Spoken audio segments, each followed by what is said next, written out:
Dr. Shah, welcome to the podcast. Hi, Brad. Thank you very much for inviting me today. It's a pleasure to be here with you.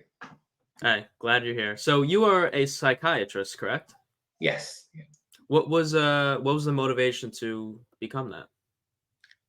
Well, initially I thought I was really interested in learning a bit more about the brain, and I thought I'll be a neurologist. But then I got really interested in knowing more about the people in general in a holistic manner, which I didn't find in neurology. So um, I'm just a people's person and really interested in what exactly why people do what they do, those sorts of stuff, and how we can help them get better in terms of their mental health, mental well-being, resilience, and all those sorts of things. And that's basically my motivation behind it.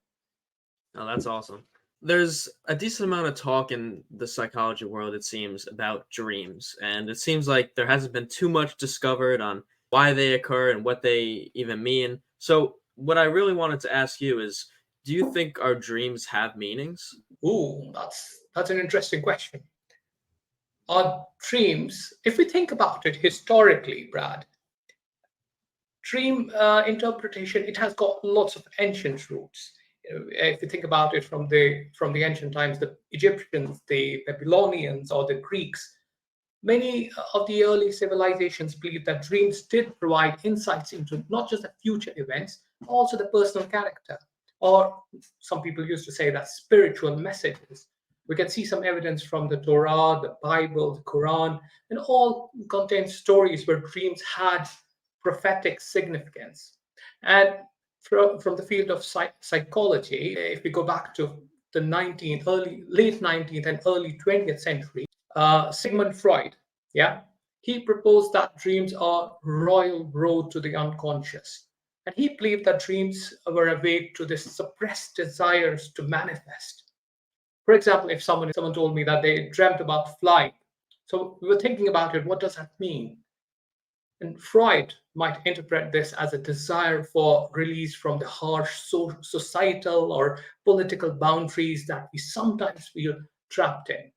So that's the past. But also there has been some recent modern dream research. For example, from the cognitive theories and research, we know that dreams might be a way for like how our brain processes and organizes information in our day-to-day lives. For example, if you and I we are learning a new skill, we might dream about it as your brain strengthens those neural pathways. So we might dream about those skills more and more. Yeah. Similarly, from a biological theory's perspective, dreams could be a result of some random neural firings in the brain, which our mind tries to piece together coherently during nighttime. And in this view, like dreams might not have inherent meaning from a biological perspective, but they are just the byproducts of nighttime activity. But it becomes interesting, turns more interesting now. If you think from the theories around problem solving, so they say that sleep on your problems. What does Hmm. that mean? Well, some people believe that dreams are actually a space for us to work through unresolved problems. For instance, if you're facing a tough decision, yeah, so you might dream about various outcomes. So it helps us visualize the consequences of those decisions that we make. That's why they say, sleep on your problems. The most important bit, which I see in my daily clinical practice, is if someone is having a really bad time, what's the first thing that they're not going to do? They're not going to sleep for a few days, yeah, or not get good enough sleep. So what happens is that their emotional regulation suffers. So dreams or a good night's sleep with dreams, they help us process emotions in the nicest possible way. For example, if you've recently experienced a relationship breakdown, you might dream about your ex-partner as you navigate feelings of loss and longing. It helps us process those emotions. So in a way, I think dreams do have potential meanings. And if you want, I can give some of the common examples of some common dreams which people tell us about. Is it all right if I tell you about some of the common Yeah, go ahead. examples? Yeah. So a person once told me that they felt that they were being chased. We thought about it. We researched from the literature. What exactly does that mean? You're sleeping and you're feeling like you're being chased. It's a fairly common dream. So this might indicate like feelings of anxiety, stress, or being threatened in the real life outside of the dream world. And or sometimes it might reflect avoiding a situation that you're trying to confront. So dreams are telling you something. So it means that you're avoiding something. What is it you're running away from? So that's one. Lots of people report that they are falling in their dreams. Yeah. So what does that mean? That potentially represents feelings of insecurity, loss of control, and or a fear of failure, possibly. One of the common ones, and sometimes I think about it as well, dream about these things as well, is flying. You're flying, and the moment you open your eyes, you're like, probably gonna fall down. But basically, what does that mean? That symbolizes a desire for freedom. You want to break free from some of the societal norms, some of the things that you feel that you're chained up in. And do you want to hear one of the weirdest ones, Brad? Yeah. It's teeth falling out. It's a very common one. And this has been in the literature. People have linked it to feelings of powerlessness or concerns about their appearance or feelings of helplessness. So back to your original question, Brad, that do dreams literally have any meaning at all? Yes, they do. But it's about how we go about uh, knowing the meaning of those dreams, particularly the ones that recur. Like there's always a pattern, and there are some principles around how we can actually interpret the dreams. This is something that I'm really interested in. I mean, I have pretty vivid dreams and I try to analyze them and figure out, what does it mean for me? I mean, the example you gave about, after a recent breakup, like every single time I've had a breakup, like for weeks on end, they're in my dream every night. And it's, Mm. there's a multitude of, like sometimes they're in the dream and it's like, it seems like in that dream we're together again. Or sometimes it's just like a weird situation that like isn't logical, but they're still there. And then I've also Mm. noticed that I'm not sure if you heard of this before. I noticed that sometimes, like maybe throughout my day, like consciously, I'll maybe think about one person will cross my mind. They'll cross my mind for like an inch of a second, and then they'll be in my dream that night. And so, have you ever heard of Mm. like something like that? Yes, yeah, and that does happen. Or something, you're not just a person, or something you read quickly or see, and then you forget about it, but then it comes to your back to your dream. Not to haunt you, it's probably to something which has remained unprocessed during the day, but something which is very important. So your mind goes back to you, knocks at your mind's door in the middle of the night, and wants you to process it. So in a way, it's kind of helpful, the dreams. But also there are some principles through which we can uh, at least have a little bit go about interpreting it. So the first thing is avoiding the absolutes. If someone else had a similar dream, it might mean something else to them, because dreams are quite personal. You are an individual, like a totally different individual to someone else, to your friend, for example. So dreams are quite personal. While there are common themes do exist, but interpretations vary from person to person. So remembering that there is no one size fits all in dream analysis. But the second thing which I've found helpful is journaling about these dreams, particularly the ones which are really, really horrible ones, or let's say the ones which come back over again and again. So keeping a dream journal can help highlight the patterns and those recurring symbols, because what we do during the nighttime is we think in symbols. It's not straightforward dream. It's always usually in symbols. And that gives us insights into the unconscious. The other thing we got to think about is cultural differences as well. Like, for example, if the same kind of dream, same content of dream for someone in Africa and someone in Asia, but the meanings might be really different. Yeah. There are some dream-based therapies. I'm sure you might know about, like some of the Jungian uh, psychotherapies, if someone is really interested in knowing more about their some of the particular um, things that happen more often in dreams and what that tells them about themselves as a person or their future or about their past. So Jungian analysis is a good one to go for.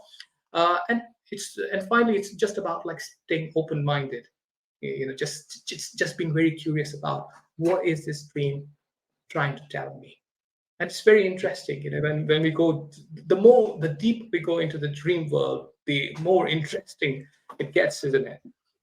Right. Yeah. I mean, like we could do that. We could just stay on this topic for the entirety of the conversation. I mean, I'm sure there's so much we could both put into it. It's funny because you mentioned the journal. I think it was like 5 days ago. I actually dedicated a physical notebook to just dream journaling. Occasionally, I won't remember my dream, but most of the time, I will. And when I do, I'll sit in the morning after I wake up and I'll write it down, and I'll be like, all right, this makes Mhm. absolutely no sense, or oh yeah, I kind of see like why this might have happened. Since psychology has been, a pretty big thing in recent times, so much has been discovered and so many new possibilities that, we're learning about the brain, all this stuff. Are there certain questions that you're aware of that psychology just hasn't been able to answer? I think there are a lot of questions which psychology hasn't been able to answer, but one of the main and the most interesting ones is that of motivation. Have you ever wondered why we do what we do? Like why? Why is it? Why are we here? Basically, and that's the motivation for us. But still, the psychology is not able to exactly answer why we do what we do. It's like the motivation is like the invisible engine in the car. Why can some folks just climb mountains while others, maybe you and me, for example, on some of the days we find it really tough to get out of the bed? Well, someone else, a human being who's got similar characteristics as myself, is climbing a mountain. We hear a lot about this motivation thing, yeah, right? Books, there are so many books, many talks, pep talks. But with all of this, we don't really get it. There are some famous ideas out there. There's this thing around the Maslow's hierarchy of needs, like why we do, like we do things in order to satisfy some of the most important needs that humans have. Fine. And there's this floating idea that we do things either because we really want to or because someone else wants us to do stuff. Yeah. But also, then motivation can change. So maybe today it's about getting a promotion, but tomorrow maybe it's about finding a little bit of a more me time. So it's very odd. And this thing that powers our goals, daily tasks, this motivation, it's still kind of mysterious. And but here's the thing: if we can figure out our own why, individual why we want to do some stuff, so our own motivation, it could be a golden key for doing and achieving more and more. And well, we know, I won't say psychology hasn't been perfectly been able to give an answer to the motivation, but maybe some of the things it's mentioned, and some of the things we know some things work well in terms of like getting motivation, getting one to have a little bit of motivation. I don't know if you want me to talk a little bit about my approach to motivation, like how I deal with it. I've got my own approach, but not sure if that's quite relevant here. Is that Yeah, go ahead. okay? So there is an approach which I use is the power approach, or like Americans say, power approach. Yeah. So POWER, uh, purpose, outcome, workable chunks, execute, and reward. And what that means is that, so if let's say we got to start a task and we're really feeling down about it, like we don't really know why we're doing it, what we are doing, like literally don't know anything about it. Yeah. So the first thing we got to do is know our why, like purpose. So P. Understand, know your why, understand the core reason behind your goal. Is it passion? Is it ambition? Dive deep into it. Yeah. And once you have the answer to your why, you go for the O, the outcome. You visualize your outcome and visualize it perfectly. Visualize your success, because if it's happened in your mind, there's a likely 150%, I would say 50 to 100% likelihood that it will happen in the real life as well. So visualize your outcome, visualize your success, feel a thrill of achievement, through all your senses, and make that mental image crystal clear for you. And then W, you've got the workable chunks. So you don't have to get overwhelmed that, oh, I've set this big goal, like I can't achieve it now. What do I do now? So you break the tasks down into small steps, and the small steps ultimately lead to big leaps. And then all of us suffer from a thing called procrastination. So that's why execution, the other step, the fourth step, the E, the execute, is really important. So visualization literally means nothing without action. Yeah. So taking the first step, it gives us that psychological momentum, feeds that dopamine into our brain, and we carry on. But then, Brad, there's another thing which happens afterwards, like how to keep that motivation going. So you start a thing, and then after 2, 3 steps, you notice that like we're going nowhere. So that's why the last step of this power approach is very important. And you've got to be able to reward yourself after each small win. And that reinforces, from psychology, that reinforces the positivity, reinforces the momentum. So it's, remember, the power, purpose, outcome, workable chunks, execute, and reward. And you're not just setting goals, you're driving whatever we know about motivation till now. Like if we execute the task through these 5 steps, that at least it's worked for me. So I'm pretty sure it works for the other people as well. Right. Yeah. I mean, I've thought a lot about, breaking down the small steps because it's like, let's say you have a goal that isn't going to be achieved for, like, let's say 5 years from now. It's like, if you don't have any small wins of satisfaction along the way, it's like, it'll be very easy for like 99% of us to give up after a week or two or a year. It's like, well, I'm going to go 5 years and not have any sort of reward. I guess it seems like the brain needs some sort of positive stimulation of like, you are making progress. Cause it's like, if the only goal is 5 years away, you could be doing it for 3 years and you're like, well, I haven't made any progress. You probably have, but the brain doesn't really recognize that. Absolutely true. I live in the United States, and it seems like a lot of people are always fighting with each other. People don't listen to each other anymore. People don't forgive. So I wanted to ask you, how can we learn to forgive other people as well as ourselves? That's a very interesting and very important question. How can we learn to forgive? And forgiveness, I think it's a deeply personal journey for everyone, but it's actually rooted in some of the universal principles. Like people can forgive.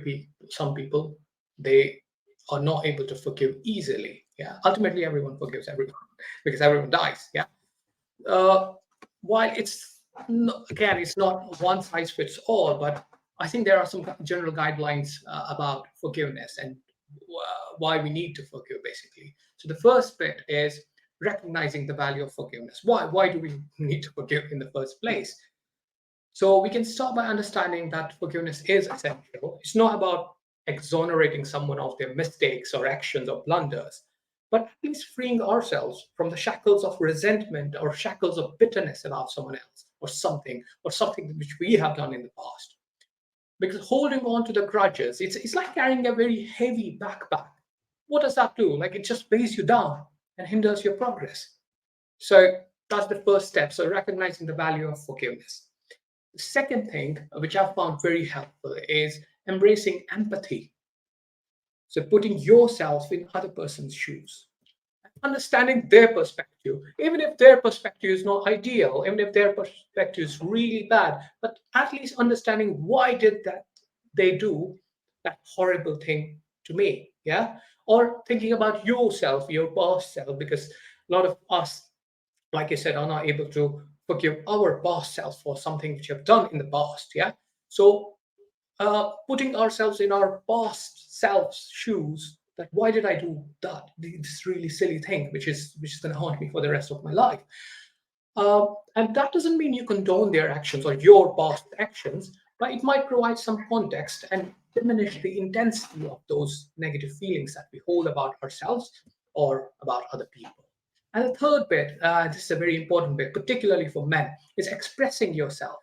It's very important. Like speaking about your feelings, men definitely, Brad, men find it really difficult to express their feelings, especially in the open.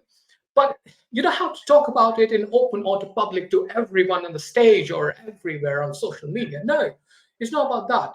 It's whether it's with maybe a trusted friend, family member, a therapist, a colleague who you can trust. Articulating your emotions, talking about how you're actually feeling can be quite cathartic. And this is actually a first step in processing and eventually letting go. Because we know that bottling up emotions, what does it do any good to anyone? No, and the one good thing about, a bad thing about the strong negative emotions I've noted in the last few years working as a psychiatrist is that they do come out one way or the other. They definitely do come out. So that's why it's vital for men to at least express how they are feeling to close ones. You don't have to necessarily talk about it in the open. And then the fourth important bit is accepting, being in a state of acceptance, accepting what you cannot change. There are things you have done in the past. You cannot change those. There are things your loved one has done to you, or they've done really horrible things. You cannot change that.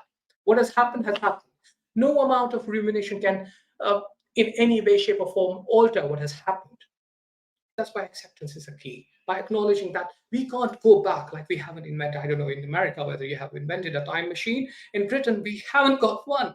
Yeah, so we can't go back and do that. Yeah. So by acknowledging that the past without letting it dominate your present or future, so it paves a good way forward for healing. And then the final step, which I found really helpful, is committing to move forward. So thinking about moving forward, making a very conscious decision to move forward. That slowly and gradually, what that does is that you start thinking about the bigger picture. You look at the people and your past through a bird's eye view, and those small mistakes, and even if were blunders, those don't matter. So these are usually the some of the steps which people can employ to achieve, to forgive others or themselves.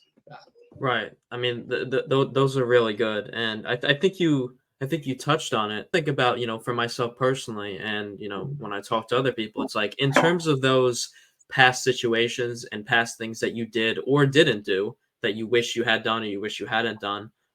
Number one, like you already said, it's happened. I mean, there's nothing you can do to change it. Nothing And we then can do. also, also another point that I think you touched on too is like, the way I think about it is think back to the context, right, of that situation, like you said. In that situation, let's say it was a situation from 2 years ago. In that moment, you probably made the best decision that you thought you like in that moment, you're like, all right, I think this is going to be the best decision. Now, 2 years later, you might look back and be like, that I was an idiot that I did that. I can't believe I made that decision. But you have to forgive yourself and realize that in that moment, in that time, 2 years ago, not right now, because you have newfound knowledge of how your life has played out and what went well and what didn't. But then you were Mhm. just like, this is the decision that I think is going to be best for me and those around me. So it's like you got to forgive yourself for that. Exactly, 100% right. Yeah, if you had this type of knowledge previously, you wouldn't have done it. So why beat yourself up for something you were not equipped with? Yeah, and similarly the case with the other people as well. Why beat them up, or why rent? If someone has done really horrible thing, doesn't matter they are feeling guilty about it or fine about it. Why are you letting them rent space in your mind? That too, they are not paying any money, but you're thinking about them all the time. Why? I think so many of us suffer from that, and I know I used to a lot. But I mean, it. I think the first step that goes along with what you're saying is just realizing that that does you no good. Like when you're thinking Yeah. about, oh, they did me wrong a year ago or whatever, and you're still thinking about it to this day. It's like the only person you're hurting is yourself. It's like they're probably not even thinking about you. Yeah, yeah, they're doing whatever they want to do in their own life. So exactly that's the first step, acknowledging whether or not it's going to be helpful to be in this state. And it's very horrible. It's very hard, especially if you were hurt from if you were traumatized or hurt by someone you really trusted. So it's very hard. I do acknowledge that. I've recently discovered positive psychology, which is a little bit different than a lot of other practices. Can you define what positive psychology is and what it's done since it's been coined as a term? Yes, it's one of my favorite branches of psychology. Basically, it's actually a branch of psychology, positive psychology, a branch of psychology. It emphasizes the brighter side of human experience, like happiness, well-being, resilience, rather than just treating humans as a storehouse of these little dirty little mental illnesses. It actually, what it does is that it actually looks at humans through a bigger perspective, that it focuses on building strengths, building virtues, building factors that contribute to fulfilling life. I can share with you three practical tips from positive psychology, which are my really favorite ones. The first bit, like the thank mindset. What is it? So it's centers in gratitude, basically. Thank. You just have to thank yourself. Basically, you don't need to thank everyone, but thanking yourself for it is a simple daily practice which makes you more aware of the positive things, positive experiences, your own strengths, your own time, and if enhances your well-being. If you're someone who is fairly religious, you might want to thank God for whatever good things you have been blessed with. And it's many people do it, and after a while, they stop it, because you can't just contain everything in your mind. You have to objectify it. You have to put things down on a piece of paper. You objectify it and look at it. Like, look at it. This is what I'm grateful for. These are the three things I'm grateful for today. So that's the thank or the gratitude mindset. Then we've got the grow or the growth mindset. So what is it? It's actually a belief that your mental abilities and emotional intelligence can evolve with practice and can evolve particularly after facing difficult times. So if you've got challenges, you welcome them rather than run away from them. You've got mistakes, you've done mistakes. These are just stepping stones, yeah, rather than running away from them or being self-critical. So always it's more about seeking to learn, to adapt, to grow from disastrous experiences, and probably seeking criticism rather than running away from it. Yeah, constructive criticism in particular, not bullying, but seeking criticism. And finally, the state of flow, the flow mindset. It's about engaging in those activities where you lose track of time. You actually are fully absorbed in those activities. It can be anything. It can be crafting, coding, cooking, cleaning, gymming, I don't know, writing, reading, running, playing a sport, or just work for some people. Yeah, it's a zone where your stress diminishes and your creativity expands. And that adds a lot of richness to your life. So that think, grow, and flow. This is the kind of the mantra of positive psychology. Yeah, I was watching a TED talk by Mark Seligman. Is that how you pronounce his name? Yes, yeah, yeah. He made the example of, people say, oh, being one with the music. Like, for example, I play drums. So when I heard that, I was like, oh, I know what he's talking about. It's like, sometimes when I'm playing drums, it's I'm not super it's how do I explain it? It's not like I'm super focused and like conscious of what I'm doing. It's kind of like I'm just in the music and like I forget about Mm, that I even exist, and then I'm mm. just doing it. And I'm feeling it to a degree, but it's like I'm just in it. How interesting. Oh, yeah. And do you really, really lose track of time during that time? That isn't Oh yeah, it's like time does not it literally does not exist. it? Yeah. That's the state of flow. Great. When I think about the flow state, I think about that's happened when I play, drums, and then also the other time that I have noticed it happen in my personal life is when I'm journaling, for example. It's like Mm, I'll maybe be dealing with a problem, or maybe I'm just writing down how my day went. And after like a few sentences, it's kind of like I forget what I'm even doing, and the words just kind of flow out. And then at the mhm. end, it's like, oh, I just wrote that. It's like it's just this weird phenomenon. I mean, mental health is obviously becoming a much larger issue nowadays. Everyone's struggling with something nowadays. For people who maybe are in a really bad place, or they don't have great mental health. What do you talk to people about when to help them get started on making their mental health better?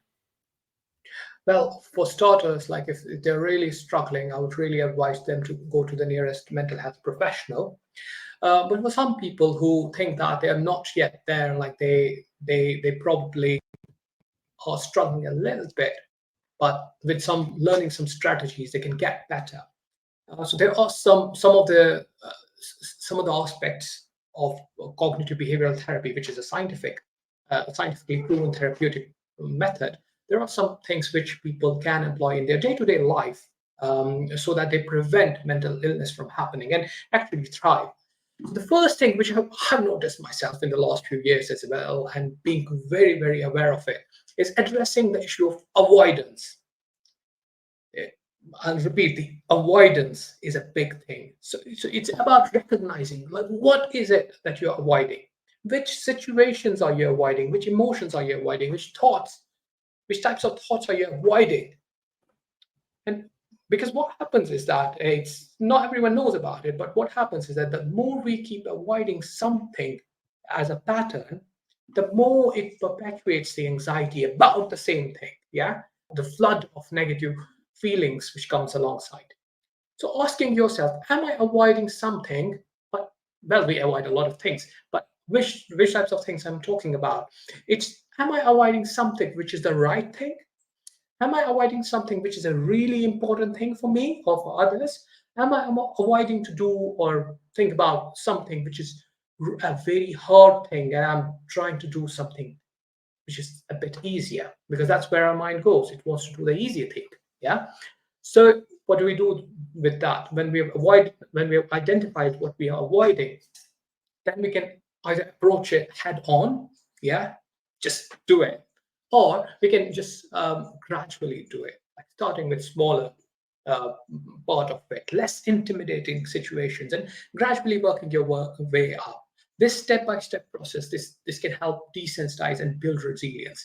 If you have been procrastinating about a particular task for days and months and years, for example, just do it. Just go ahead and do it, or break it down into small steps and get the things done, do the things one by one, and see how your anxiety about the same particular thing just goes away. And and then people say that, like, oh well, I'm trying to think positive thoughts. Well, Brad, there's nothing like you can think positive thoughts. If you've got a negative thought which causes you to feel negative emotions, it's come to you for a reason, for a particular reason. And there's usually, I tell my clients usually that there are 5 steps for it, like 5 C's for processing those negative thoughts and turning them into positive thoughts, rather than just blindly thinking positive thoughts, because we can't just do that. So these 5 C's are catch, check, connect, challenge, and change. So catch, check, connect, challenge, and change. So catch, like, what do we do? So how can we go about working through these 5 C's? So basically, what we do is the first step. So catch. So developing an awareness of your automatic negative hot thoughts as they arise. So what is a hot thought? A hot thought is the one which causes you to have a negative emotion, like a really negative emotion. And this is the first step in understanding your thought patterns and how they affect our emotions, how they affect our behavior. So you catch, that's the first step. And then you check it. Yeah. Once you've identified a thought, like a really hot thought, what you do is you pause to assess its accuracy. Is this based on a fact, or is this just an assumption? What is happening? Like, well, why am I thinking this thought? Like, what is it a recurring theme? Did I have the same thought yesterday, the day before? So checking it, yeah. And then third step, connecting it, and possibly connecting it to the past, basically. Thinking about, why did I think that? Why did I have this really horrible thought? So considering the origins of the thought. I'll give you an example that is very common in adults of working age, is that whenever their boss says something really bad to them, or maybe they think that the boss says something really bad, what happens is that when I ask them to make some connections, the connections go back to the time when they were bullied and a bully said something bad to them. So making those connections, so understanding that, yeah, all right, now I know why I am having these thoughts. And then the fourth step is challenging. So challenge, like armed with a better understanding of your origins of the thought and its accuracy, what you can do is you challenge its validity. Like, is there another way to see the situation? Are there any other possible explanations for it? And this can help you reframe the perspective. And the final step is actually making that change, actually reframing or challenging the thought, aiming to change or reframe it in a more balanced or a more neutral perspective. And this really helps us have a positive set of actions and positive set of emotions. So the 5 steps: catch, check, connect, challenge, and change. There are other Okay. ways as well if you want me to go for it, but yeah, I'll first gather your views on it. Oh yeah, no, I'd love to hear that. But yeah, I mean, like for example, I know something that I try to do is it has a pretty good success rate in my personal experience. Like when those negative thoughts come around and you start to become conscious of them, because I think it's pretty easy when you start to overthink and negative thoughts come, it just consumes you and you're not even like aware of what's going on. It's just happening. But Yeah. if you could take a few seconds and like realize what's going on and you're conscious of it, I close my eyes and I visualize whatever the negative concept is or the thought of it or the person or whatever it is on like a cloud. And it's like this cloud. I don't know. I don't think I came up with this. I think I probably heard it somewhere. Yeah. But it's like you just imagine like a blue sky and the cloud has like the word on it or whatever the negative thought is, and you see it and you acknowledge that it's there and you feel the emotions, and you kind of just let it go, just let it pass, and you're like, I don't need to Wow. let this ruin my day. I don't need to like thinking like that. I found that has helped me. That's very helpful, actually. That's from the science of mindfulness, I think. Yeah, that a lot of people do that. Cloud thing. Some people think about it, these negative thoughts as a stream, like dirt in a stream, and they just watch it go away. So yeah, Right. sounds. What were those points that you wanted to expand upon before? Well, yeah, the other ones are as we all of us know that physical health is very important part of managing our mental health. But I won't go into those boring details about eat healthy, sleep. No. The basic thing is about the sleep in particular is that you're going to have REM sleep and good like 4 or 5 cycles of REM sleep. That's like 90-minute cycles, which goes back to our initial discussion about the dreams. Dreams are important. Dreams do help us process the emotions in a better way. And then on a practical level, not everyone has time to exercise. Well, we can argue about it. Everyone has 24 hours, but on a practical level, like not everyone can do exercise every single day. But what I've found helpful, and I've seen that like it helps a lot of people, is just doing few short bursts of exercise, like it be it 5 minutes, 10 minutes, 15 minutes in the morning, in the afternoon. It really helps you get that motivation to do this stuff and process your emotions in a better manner. I'm not fond of any other meal of the day, but breakfast is my favorite meal of the day. And I think having a really nutritious breakfast, it gives you the energy for the day, particularly if you've got lots of antioxidants in it, like blueberries. I don't know if you like blueberries and stuff like that. So it's the antioxidants are really, really important. The other couple of things I was thinking about, which really helps people, is it's nice to be in a state of flow and work a lot, fine. But then we need some breaks as well, some mindful breaks where we are really sitting down and just just mindfully observing everything without judgment, be it our thoughts, be it some other stuff. So breaks are really important. And the final thing I think which really helps people, particularly to get out of the low mood state, is doing some nourishing activities. And what I mean by those nourishing activities is the activities which have got ACE in it. So ACE. So A is the sense of achievement, something which gives you a sense of achievement. C as in connection. If you're doing things with the other people, like connecting with the other members of the society, face to face, not maybe not virtually. And then E is the enjoyment, something which gives you a really good sense of enjoyment. So these are the kind of the nourishing activities which actually do nourish our mental health rather than deplete the energy out of us. Like the physical affects the mental and the mental affects the physical. I mean, I Yes. think at this point, like this is common knowledge. Do something physical in the morning as opposed to like just wake up and then sit down at your desk, for example.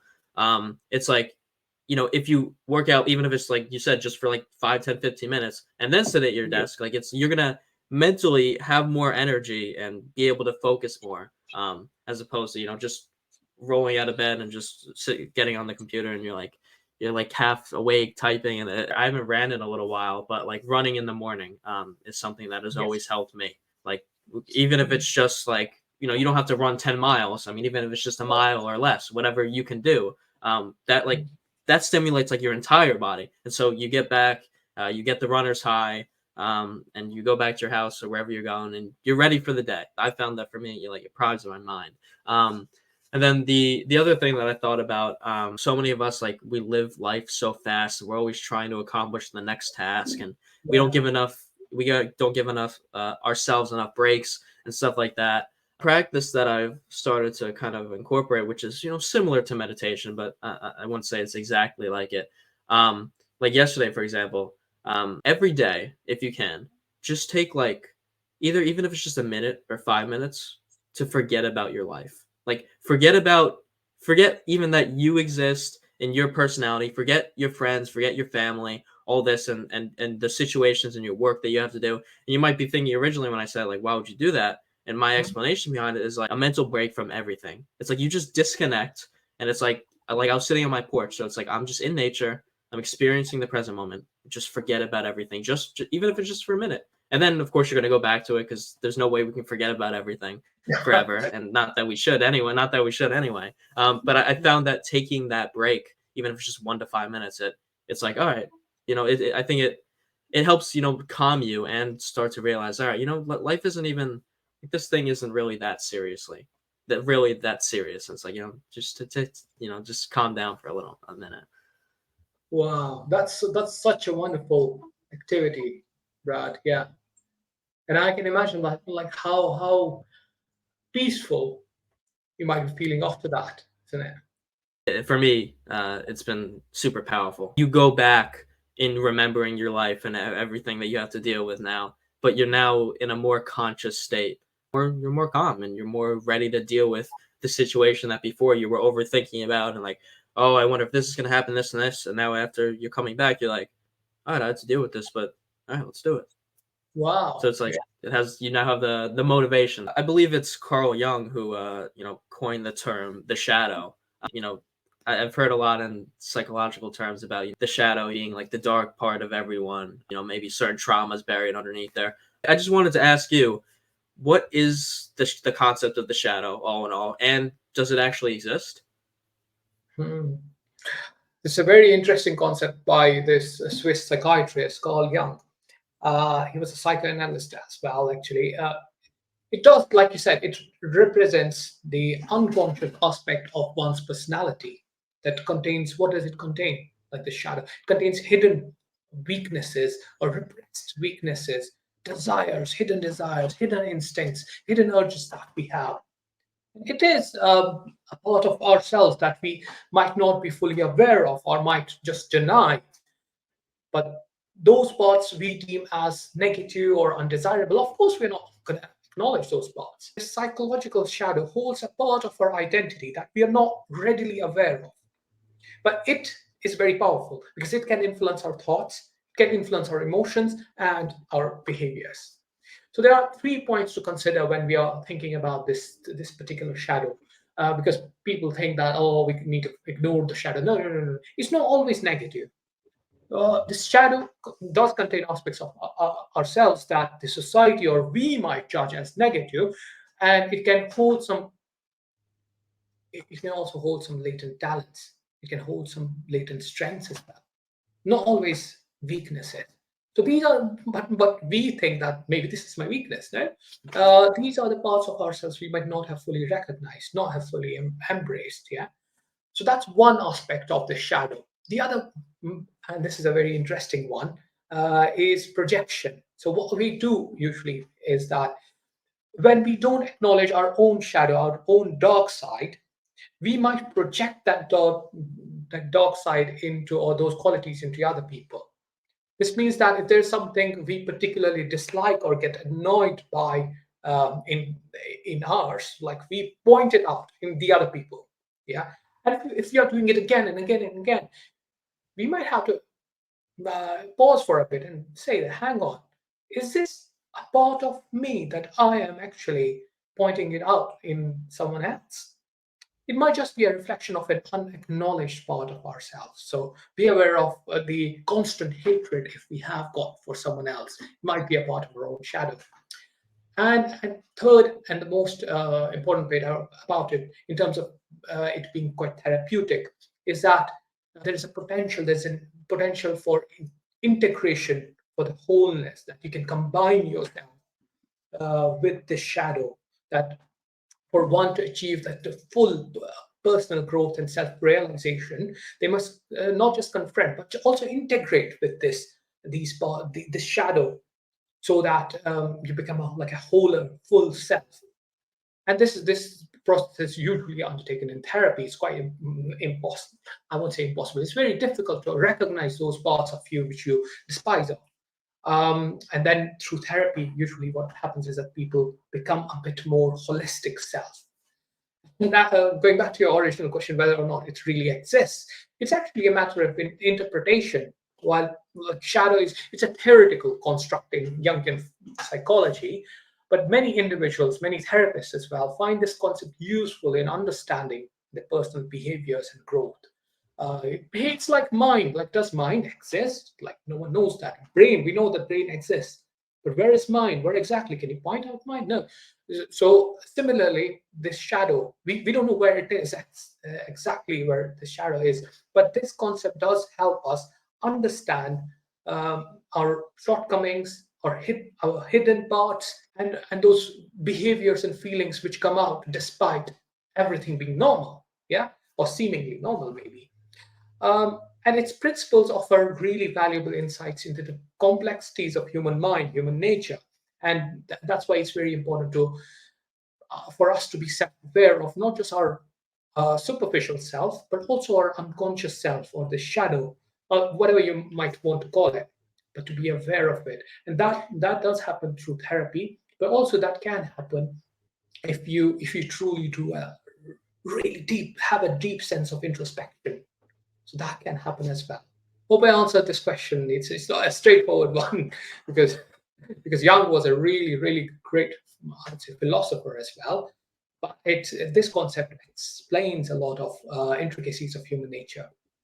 Right, yeah, I find it super interesting. Yeah, you explained it really well. I mean, like, I was thinking about, like, the projection aspect of, like, Mhm. I think a super common example of that, for example, is, like, let's say you have a public experience with someone in, like, a food line or something, someone that's just really rude, to you, and you might take it personally, like, "Oh, is there something wrong with me?" And it's like, well, that person might just be having a bad day, and they're, projecting those negative feelings onto you because they're not really aware of it. If they were aware of it, they'd be like, why am I going to bring this other person down just because I'm feeling like crap, right? But I think a lot of us aren't really aware of that, so we just like unconsciously do this stuff. I really appreciate you coming Yes. on today. I know you got to go. Where can people check you out?